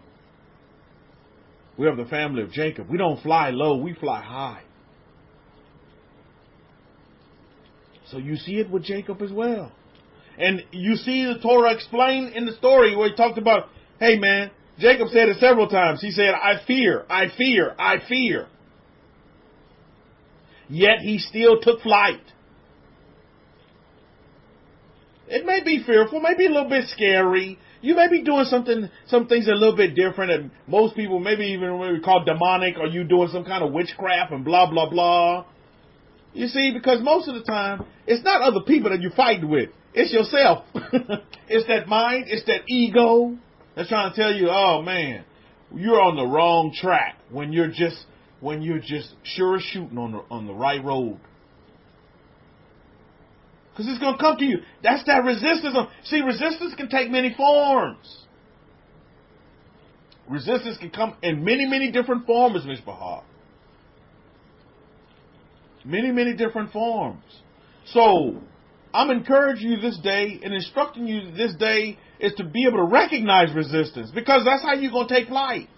You got to be able to recognize, oh, this is just resistance. This is all a part of the formula of flying. There's got to be some resistance in the mix. Hakohen has been giving you testimony about his own life. That there was resistance, but that resistance helped him propel. He talked about, selling his house to his sister. When what resistance hit him? He said I think his testimony, I think it was two loans that the bank didn't approve. They didn't give papers for two people. Two people wanted to buy and purchase his house, but the bank refused both of them. What do you call that? That's called resistance. Did Hakohen give up? No, he didn't. He just kept it moving. You see, this is what I want you to see this day. He has these testimonies that he's, gracefully sharing with us, but you need to recognize these same testimonies are happening to you. These same miracles are happening in your life as well. But too many times we only focus on the resistance. Oh, man, that didn't happen because of this resistance, so I'm just going to give up. I'm going to give in, and I'm just going to stop. You'll never take flight. Those things you're writing, your affirmations, will never take flight. Because you didn't understand the formula and you couldn't recognize resistance and the formula of flight. The idea of flight is that resistance must be there if you want to fly. Recognize resistance and embrace it. Use that to help you propel and get up in the air. That's so important. Is you got to get up in the air. When you're fighting a war, one of the key things in fighting a war is to have air supremacy. Am I correct? If you control the air, you're going to win the war. Air supremacy is king. And I tell you right now, Hakohen sits in one of the greatest nations that births the greatest pilots in the world. I'm telling you. They don't talk about this too much. But they want to talk about the United States of America. I'm not knocking their pilots, but I'm telling you, some of the greatest pilots in the world come out of the East. And more specifically out of Pakistan, where Al-Qaeda is, where he resides right now. And I would totally debate anybody that want to disagree with me. Totally debate you on that point. But if you want to get into the air, Mishpahah, you got to be willing and be able to recognize that part of the formula of flight is resistance. Is that going into the wind, not against it. I mean, not going with the wind. You might crash and burn going with the wind, but you got to go into the wind to be able to take flight. Recognize resistance. Embrace it. Because that's what's going to help you elevate into the heavens. You fly the friendly skies, Bukashil. Man, I'm looking at Boeing. Boeing is taking a beating, right? You know, with their airliner, what's that? The 727. What? I can't remember. But Eddie, I tell you, I've been watching. I've been following. You know, the Boeing stock for a good minute ever since they, took that crash and burn and been dealing with all that resistance from the malfunctioning of these planes. But as you see, they're making a comeback, aren't they? They took all that resistance and even bettered their planes. They have some of the best planes. I don't know if it was the 727. Is it the 757? I don't know what that plane brand, but I tell you, Boeing is going to have the safest plane that's in the sky because they took that resistance to make their planes fly even better with performance. And they went in and they dissected their planes and said, okay, let's figure out what's going wrong. Because, all the resistance was coming. Everybody was fearful. Man, I'm not getting on one of them planes. I'm not getting on one of those planes. Fear, Mishpahah.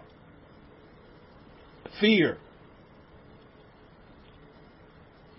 Fear. Look at Genesis 32 and 7. So Yaakov was greatly afraid and distressed. My goodness. But I want you to keep in your mind, at the end of the day, Yaakov still took flight. I want you to remember that. You see, he says, Yaakov was fearful. He was afraid. You see?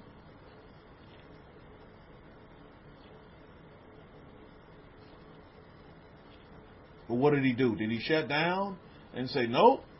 Oh man, let's just turn around. My brother's coming after me with all these people.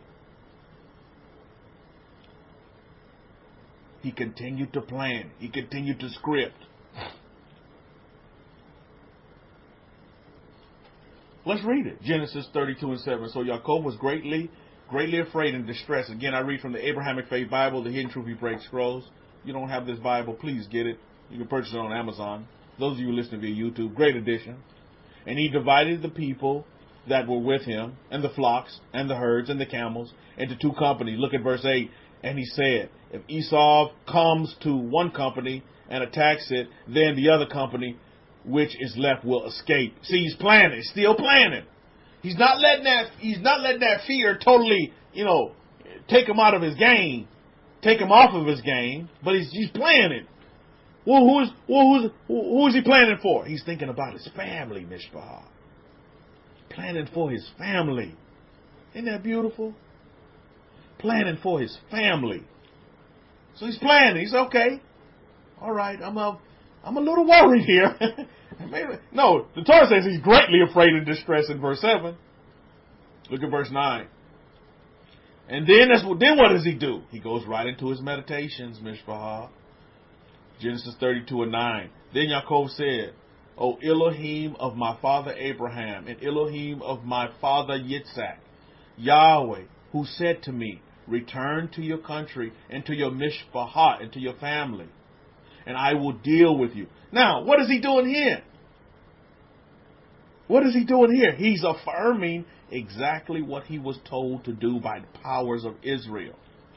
He's using the words of the powers of Israel as his defense. He's using that as his covering. I mean, if you're going to believe anybody's words, who you going to believe? The power's word. So he's going to use his power. So, again, that's going to help alleviate that greatly distressed and greatly fearful mentality. Is let's stick with the facts here. Let's not go off and start creating some fictitious things that may never come about in our mind, but let's stick to the facts. You see? Baruch Hashem. Good stuff in his meditations. Baruch Hashem. Look at verse 10 of Genesis 32. I am not worthy of the least of all the mercies and of all the truth which you have shown your servant. My goodness.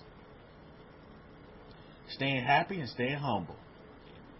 For I crossed over this Jordan, with my staff, and now I have become 2 camps of people. Been multiplied, Baruch Hashem. Now, I want to key in on this one, because Akoya said something in his lecture that this may make the antennas come up real quick. Genesis 32 and 11. Rescue me, I pray. Rescue me, I pray, from the hand of my brother, from the hand of Esau. There it goes again. For I fear him, lest he come and attack me. And the mother with the children. Baruch Hashem. I'm going to close with verse 12.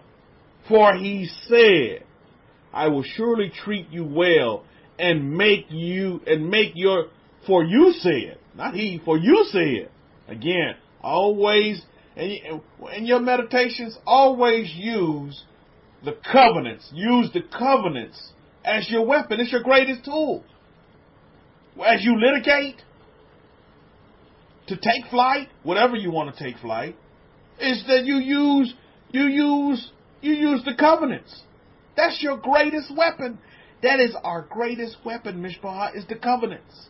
Always refer back to the covenants. See, that's your attachment with the powers of Abraham, Isaac, and Yaakov, is the covenants.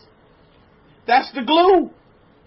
Because, as you and I both know, the blood part of us has been watered down. How many of you agree with me?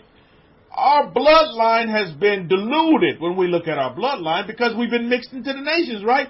Our bloodline has been diluted. I took Nakshan. He had to get some lab work done. So we're in the lab. And the lady asked, she looked at Nakshan and she kept looking at Nakshan. She's like, what do we put down here for his nationality? She looked at Nakshan like that. Oh, do we lose it? We're going to get it back, Mishpah, just a minute. We're going to get it back here in just a second here. Let me load this up. Get it back here in just 1 second. All right, cool. All right, let's load up here. Let's go log in. We got this.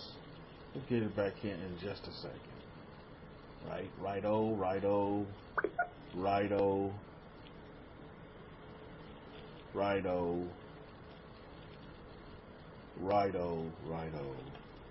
Okay, righto. Okay.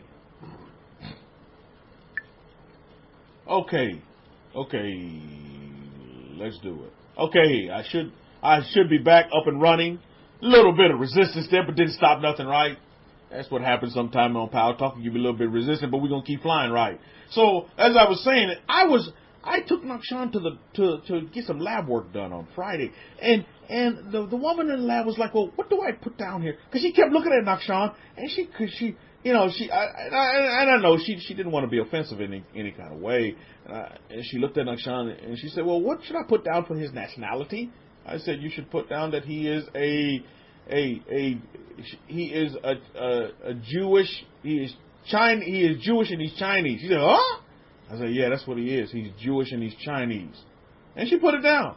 She's like, okay, thank you, because I didn't want to be offensive. I didn't want to come off as offensive. I was like, well, I appreciate that. Because she could tell there was just something special about Nakshan. You see? And again, so there, in saying that, and go back and saying this, is that we all understand that our bloodlines have been diluted. Our bloodlines are not as pure as during the times of Jacob. They're not as pure. Way far from it. And I'm not saying that in a negative way, but in a positive way, because, again, that too was also part of the promises, that we would be dispersed and into the four corners of this earth, and then we would mix in with the nations. So again, there you have it. So we cannot rely on pure bloodlines in the West. What can we rely on? We can rely on the covenants. That's why we need to put our focus back on the covenants. And that's why, our go-to is the covenants. It's to go back to them. That's your biggest weapon in your defense. In your litigation of your case, is to throw the covenants down there. Our forefathers did it. We can do it. I'm telling you, it would behoove us to do it. Genesis 2:12. For you said, I will surely treat you well, and make your descendants as the sand of the sea, which cannot be numbered for multitude. Baruch Hashem. Now I'm going to go back up to 11, because, again, in his meditations, Yaakov says, rescue me, I pray. Did anybody get what I just read? Rescue me, I pray. Or what Yaakov just said, what he said? Rescue me, I pray. What did Yaakov tell you in his lecture? What did he tell us? Rescue me, I pray. And sure enough, sure as shooting, it didn't take long for that affirmation to take flight and to come into being. Now, let's go here. I don't want to put the cart before the horse. We got to read this in our Abrahamic-Faith Bible. Look at, now, from that verse there in verse what? Where he says, rescue me, I pray. That's verse 11. Go to verse 24 in our Hidden Truth We Break Scrolls Bible, in our Abrahamic-Faith Bible. Then Yaakov was left alone, and a man wrestled with him until the break of day. Who did Yaakov tell you that man was? What was his name, by the way? Yaakov had just prayed this. He had just meditated for what? Rescue, didn't he? Do you see it? The Torah, do you see how Torah reveals? Look how Torah hides it. Many people can't see that. Do you see it? How many of you see it? How many of you get it? Yaakov prayed for rescue. You get it? There you go, Lion Princess. He prayed for rescue. And who came in first? My goodness, quicker than quick. Quicker than quick. No man's business. On the scene. Verse 24, and Yaakov was left alone, and a man wrestled with him until the break of day. And now, when he saw that he did not prevail against him, he touched the socket of his hip, and the socket of Yaakov's hip was out of joint as he had wrestled with him. Verse 26, and he said, let me go, for the day breaks. But he said, I will not let you go unless you bless me. Again. Covenant stuff here, man. This is all covenant stuff. But do you see who he wrestled with? He wrestled with rescue. Baruch Hashem. Because that's what Yaakov wanted. He desired rescue. And rescue came to him. And him and rescue got it on. Baruch Hashem. Do you all see that? That's beautiful. Do you realize how powerful we are? You see how powerful our forefathers and our foremothers were. But we have that same power. What are you praying for? Are you praying for rescue? Rescue will come. Are you praying for rehabilitation? Rehabilitation will come. Are you praying for wealth, health, and success? Wealth, health, and success will come to your door. When you're alone, Baruch Hashem. When you're alone, just like in verse 24, then Yaakov was left alone. But what do most people do in their alone time? Oh man, that's like the workshop of negativity, being left alone for some folks, because their mind begins to wander and take them places and get them all depressed. Oh, I'm so alone. They only focus on the alone. They don't have time to be ready to wrestle. They don't have time to be able to realize that rescue is nigh. Rescue is here in their face, staring them in the face. Because their focus is on what? Oh, I'm just so alone. Hey, Rabbi, why? Oh, I'm just so alone. I don't know what to do with myself. Again, you manifest, your words are manifesting life in front of you. Well, then you don't know what to do with yourself. Because you just said you don't know what to do with yourself. Then you won't know what to do with yourself.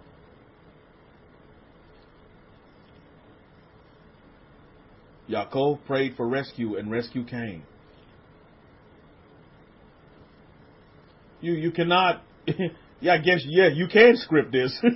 You can script this, because that's just what happened. Yaakov prayed for rescue, and rescue came. Genesis 32:11. Rescue me, I pray. I didn't write those words. That's right out of the Torah. And rescue came. In the form of a wrestle. Again, what is that wrestling part about? I submit to you the wrestling part about is about the resistance. I'm going to come up against you. But again, did Yaakov give in to resistance? No, he did. Now, when he saw that he did not prevail against him,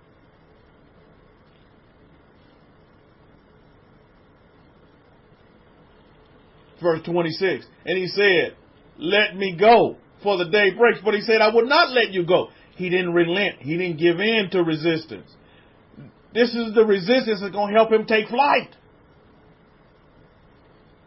I submit to you today, family, I submit to you today that in your life and in your life going forward, resistance is going to come to you.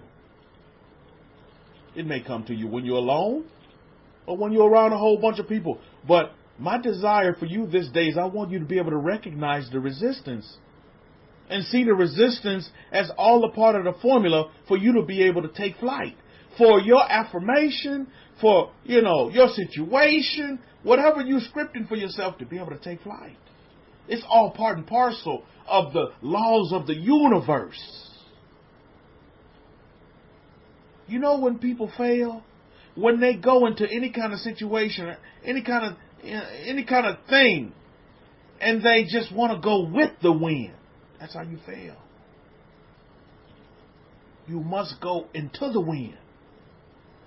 But too many times we could do a whole lecture just on going, with the wind. You see that in our society today here in North America. Everybody's going just with the wind. With the wind. With the wind. With the wind. But it's that resistance that's going to help you take flight. And yeah, you're going to have to fight, Adelia. You're going to have to fight. You're going to have to stay in there, and you're going to have to stay relentless. And you're going to have to stay in there and never. That's fighting for your right to have whatever you desire. Because just like I told my daughter, freedom is not free. This nation is testament to that, is that you have to fight for freedom, right? Freedom is not free. You got to get up and fight for it. Hold steadfast to what you believe. Hold steadfast to your affirming and your dream and your desire to get whatever you want. Don't ever let resistance water that down for you or even make you quit and say, no, I'm going to give up. Be like Jacob. Don't let go. Where resistance tell you to just let go. Let go. Be like Jacob said, I'm not going to let go. Like our Kohen did for his wife to get that Honda Civic. He said, honey, if that's what you want, I'm not going to let go. Even though I'm happy over here driving, driving my little Mini over here. I'm happy driving a little Mini. But if you want that Honda Civic, I'm not going to let go. I'm not going to relent. Let me continue on in my prayers, in my meditations, Baruch Hashem. And note, Hakohen didn't say, well, honey, how is that going to happen? Not even in one instance worried about the how. The how doesn't matter. But yet, a lot of times in our life, a lot of our focus is going, a lot of energy is wasted on the how. Well, how is that going to happen? Well, how am I going to have that $500,000 house? That doesn't matter. You see, all your energy is putting on things that are of no concern, of no relevance. And thus you waste a lot of the pure positive energy that should be placed upon taking flight, utilizing the resistance to help you gain altitude. No. You're too busy. Well, how is that going to happen? How is my plane going to even leave the tarmac? I don't even know how to. You see, again, you have to take how out of it. Because it doesn't matter how the how going to happen. It's just that it's going to happen. How? That's the beauty of it. What a beautiful. The tax man coming to give you money? Hey, Akohi, that's a miracle in itself right there. The tax man? Miss Bahar, how many of you know where see that as a miracle? When the tax man comes to give you money, that's a miracle indeed. Because the tax man here in North America, all they want is money from you. They're not trying to give you money back.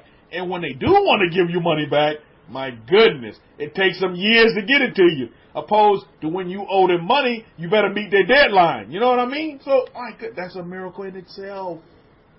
The tax man. Wow. Out of all the ways of completing that affirmation, the tax man brings it to town. Not Santa Claus is coming to town. The tax man came to town. Baruch Hashem.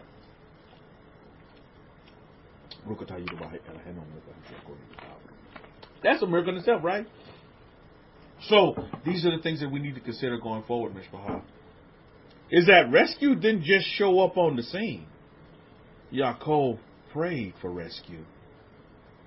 Yaakov meditated for rescue, and rescue showed up at his door. Isn't that beautiful? So when we look at the what?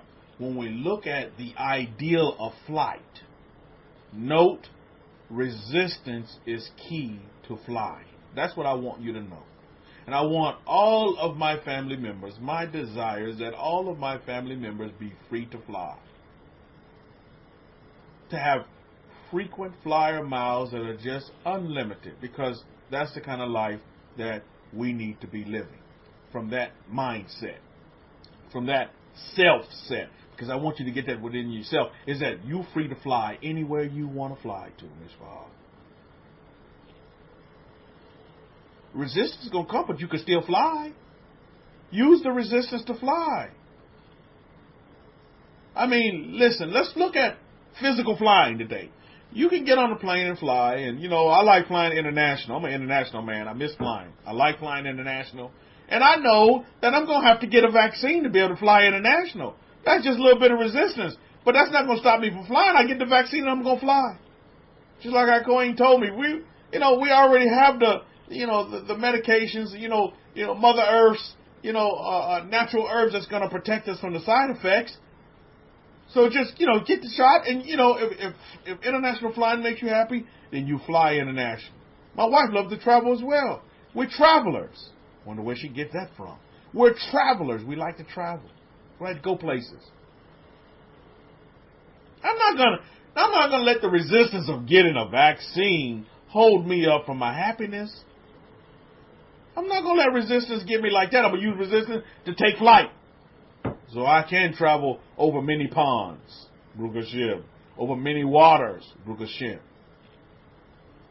But some folks see that resistance of physical flying and getting that vaccine. Oh no, I guess I'm not flying no more because the conspiracy theory behind the vaccine, and it's going to harm my body, and they out to get me, and that's just the vaccine that's going to do it. Do you know how old that story is and how old that lie is? Do you know, this is nothing new under the sun. They've been out to get Israel from day one. Let's go back to the garden. Let's go back to, pre-garden. They've been out to get Israel from that time. There's nothing nothing new. And guess what? Israel is still here today, Mishpah. What does that tell you? that the covenants are powerful. You'll never do away with Israel. You'll never do away with the sons of Adam. You'll never do away with them. This earth isn't going anywhere, but people are. You're never going to do away with the sons of Israel. Never, ever, ever. So you need to get that out of your mind. All these conspiracy theories, this, that, the other, and the third. What your concern need to be focused on is your flight plan. What do you want to do? What makes you happy? What gives you joy and love and peace and gives you vibrance and just gives you positive energy? And then write your flight plan on. See the resistance coming. Utilize the resistance to take flight. Period. The essence of flight. Truly the idea of flight. Into the wind, by the way. Not with the wind. How many of you had experiences of flying with the wind and realized that experience was a crash and burn? Anybody? Put up a capital C. You say, yeah, Rabbi, I know what you're talking about going with that wind. You go with the wind and you don't get that flight, and before you know it, going with the wind has caused my particular flight plan to be canceled, destroyed. It happens when you don't go with the wind. When you don't go against the wind. When you don't go into the wind, Baruch Hashem. It will happen. It will happen. So just be prepared for it. Now, in closing, I'm going to say this and I'm going to close. I heard this said by this man this week, and I thought it was just such a powerful statement that I want you to get your notebook and your pad down right now to write this statement down and tell it to at least 10 people this week in your 6 days of labor. I want you to tell them this statement and just look at it and see what kind of response you get as a student of human nature. I want you to tell folks this statement. I heard this from this man. And I said, man, what a powerful statement. He's a businessman, an entrepreneur, owner of several grocery stores. You know what he said? He said this. He said, this is so y'all ready to write this down? It's this profound statement that you take with you in this environment of this COVID vaccine environment, COVID virus environment. Write this statement down. Be positive and test negative. Isn't that an awesome statement? Be positive and test negative in this COVID environment that we're in. Be positive and test negative.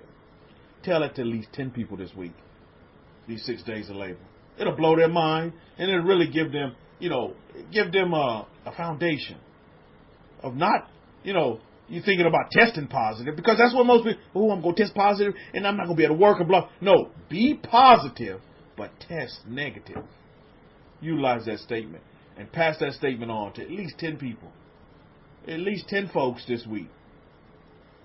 It'll help them out, and it'll bring them back to what's really important, about being positive. You got to think positive. You got to be positive. Don't just think positive, be positive. Be positive and what? Test negative. You go get your little COVID test. That test gonna come out negative because you have already meditated on that and you have already spoke that into existence. So when resistance comes, let it take flight and then let that test come back negative, Mishpahah. On that note, I'm gonna wrap it up for this week, and I would like to continue to encourage all of the family members to continue to press on, continue to take flight, continue flying. Free flying, Baruch Hashem. Meet your destinations, meet your desires, meet all your desires and your dreams that you desire for yourself, Mishpahah. That's what's important at the end of the day. That's so important. So important. So important. Very, very, very, very important for us to do that.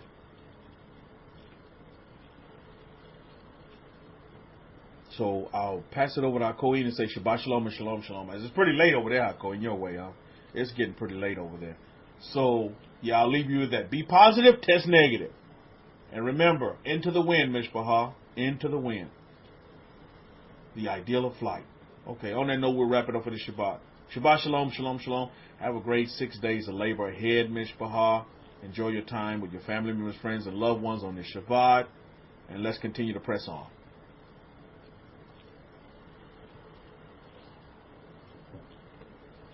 Chita, for that, Rabbi Kefa, could you send me the lecture, please, when you're done? Okay, so just to end this with a note, now you may have loved ones that are in prison, and they may be in prison for various things, but there are two things I want to tell you that will help your loved ones if they are imprisoned to release them. The first one that I will tell them is they need to do this. This is going to be done 7 times a day. This will be Psalm 71 and Psalm 67. They need to read that 7 times a day, every day, in the morning or in the evening. Now, if they don't have a Bible, they can always print this out. You could send them a printout of it, and they could just read it in their English native language. Should be no problem. So just read that 7 times a day. That will free them. Now, there may be an issue where a person has been jailed, imprisoned for legal matters. When you're in prison for a legal matter, like, you saw that guy, what was that guy? Mr. Trump's lawyer, Cohen. He was in prison for a legal matter. So if you have loved ones or relatives who have been in prison for a legal matter, the best way to get out of a legal matter is to vow a vow. You vow a vow that you will give an offering to Yahweh, to the God of Israel, of some equivalence. You might say 1 sheep, you might say 2 sheep, and roughly sheep is between $200 to $300 each. And if you vow a vow and you say to Yahweh that I've been imprisoned, whether it's falsely, whether it's deliberately, due to a legal matter, where maybe you've been cooking the books, and because you've been cooking the books, they've imprisoned you, you can even get released from that. And the vow will release you from that. But you've got to vow that vow and fulfill it as well. Otherwise, you'll go right back in. So if you don't do that, if you don't do the fulfilling part, you will go right back in by another cause. So remember that when you are looking for freedom, and freedom comes, and you don't fulfill your vow, and you think, okay, I'm free now, I don't care, I'm outside, then God will choose another way to put you back. So that's just for you, my 2 cents worth. In such a scenario, if you have a loved one who's imprisoned falsely, maybe deliberately, they can be freed. They need to send in the equivalent offering to the Kohen in the gate. That would be myself, or maybe another Kohen, who is a Kohen that is genuinely speaking, and then they can be freed from that. So with that, continue to do the exercises that you've been given, and also continue to send me your results so that I know that what is working for you and where there are resistances. So if there are resistance areas, I can guide you in those areas if there are resistance areas. So with that, I will say have a great Shabbat, a great new week ahead. Shabbat Shalom, Shalom Shalom to you from the East. If you wish to support our work, you can go to www.forever-israel.com or www.abrahamic-faith.info, and there is a donate now icon for PayPal, and you can send in a donation of your choice from that particular address. You can also use Cash App, and you can use PayPal directly, and you can send a donation to Shimon63, SHIMOUN63 at yahoo.com, or you can send a donation to $SIMALT with the Cash App. We greatly appreciate your support in this endeavor for us to spread the truth and the correct way for people to better their lives and to serve the God of Israel in their lives. Thank you, and may you be blessed forever. Amen. Amen.